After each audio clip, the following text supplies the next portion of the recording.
Successful लोगों की 10 most powerful habits में से हैबिट नंबर 5 है they read a lot. Guys, Warren Buffett जो दुनिया के सबसे रिचेस्ट पर्सन है, वो 24 घंटे में से 5 घंटे सिर्फ बुक्स को पढ़ने में लगाते हैं। जब हम लोग बोर होते हैं तो हम लोग मोबाइल उठाते हैं और सोशल मीडिया पे कुछ ना कुछ चेक करने लगते हैं, लेकिन उसी समय सक्सेसफुल लोग कोई एक बुक उठाते हैं, उसे पढ़ते हैं और उससे कुछ नया सीख रहे होते हैं। So guys, this is really very important. मान लीजिए आप अच्छे रीडर नहीं हैं, तो आप ऑडियो बुक्स का यूज कर सकते हैं। घर पे, जिम में, ऑफिस में सुनिए, बुक्स सुनिए, that will help you a lot. एक टीचर ने क्लास में डिवाइड सिखाने के बाद बच्चों से सवाल पूछा। उन्होंने कहा कि 3 को 3 से डिवाइड करेंगे तो बताओ बच्चों क्या आएगा।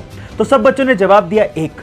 लेकिन उसी क्लास में एक छोटे से बच्चे ने सवाल पूछा कि अगर सर 0 को 0 से डिवाइड करेंगे क्या तब भी 1 ही आएगा।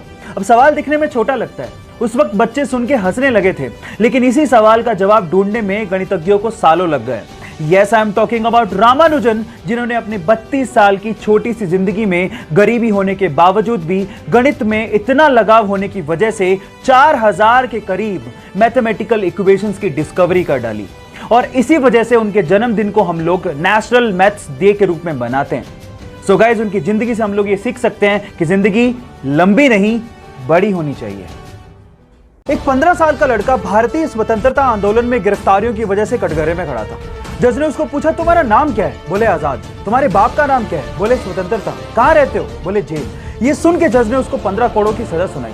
लेकिन जब 15 कोड़े उसे पढ़ रहे थे तो वो चीखने चिल्लाने की बजाय सिर्फ एक ही बात बोल रहा था, भारत माता की जय। Yes, I am talking about Chandrashekhar Azad, जिसने भारत को स्वतंत्रता दिलाने के लिए अंग्रेजों से बहुत बार लड़ाइयां लड़ी, लेकिन अंग्रेज उसे जीते जी पकड़ नहीं सके। लेकिन 27 फरवरी 1931 को अंग्रेजों को पता चला कि वो इलाहाबाद के एक पार्क में बैठा है।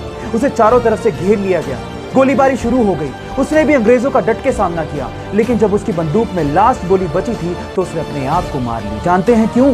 क्योंकि उसने कहा था, अंग्रेजों की गोलियों का सामना करेंगे, आजाद जिए हैं, आजाद ही मरेंगे।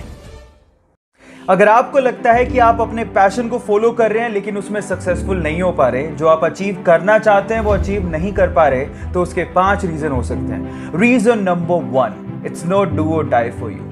बहुत सारे ऐसे लोग हैं जो ऐसा सोचते हैं कि वो अपने पैशन को वीक में, स्पेयर टाइम में 1 या 2 घंटा देख के कंप्लीट कर लेंगे, तो पॉसिबल नहीं है। इमेजिन कीजिए कि कोई आपकी कनपट्टी पे एक बंदूक रख दे और बोले कि आपको ये काम करना है, then what will you do? You will definitely find a way. आप जरूर उस काम को करोगे। बस ऐसा ही डू और डाई का पैशन चाहिए guys. So follow your heart and follow your dreams like it's do और डाई फॉर यू। गाइस, एक बर्ड है जिसका नाम है अमेरिकन वुडकॉक, और ये बर्ड बेसिकली अपने डांसिंग मूव्स के लिए बहुत ज़्यादा फेमस है, जैसा कि आप इस वीडियो में देख ही पा रहे हैं। बट ये आपके लिए और हमारे लिए डांसिंग है, बट एक्चुअली इस बर्ड के लिए बेसिकली ये पेट भरने का तरीका है। कैसे, मैं आपको बताता हूँ।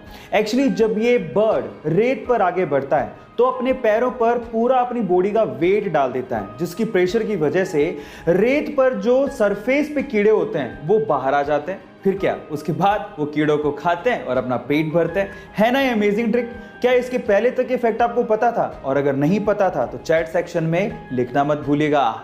हम जिंदगी में बहुत बार हार जाते हैं, गिर जाते हैं, और कभी कभार तो हम लोग उठने की कोशिश भी नहीं करते। और जब वक्त निकलता है तो हम सोचते हैं कि काश एक बार और मैंने कोशिश कर ली होती। इस केस में क्या करें, मैं आपको बताता हूँ। ऊपर एक वीडियो चल रहा है। 3 साल का एक छोटा सा बच्चा है जो कि एक स्केटर है, और उसके मन में कोई डर का, गिरने का भाव ही नहीं है। वो सिर्फ एक ही बात सोच रहा है, मैं स्केटिंग करते हुए गिरूंगा, फिर से उठूंगा और फिर से कोशिश करूंगा, क्योंकि मुझे इस काम में मजा आता है। तो बच्चे बन जाओ, गिरने से डरो मत, फिर से उठो, क्योंकि जिंदगी इसी का नाम है।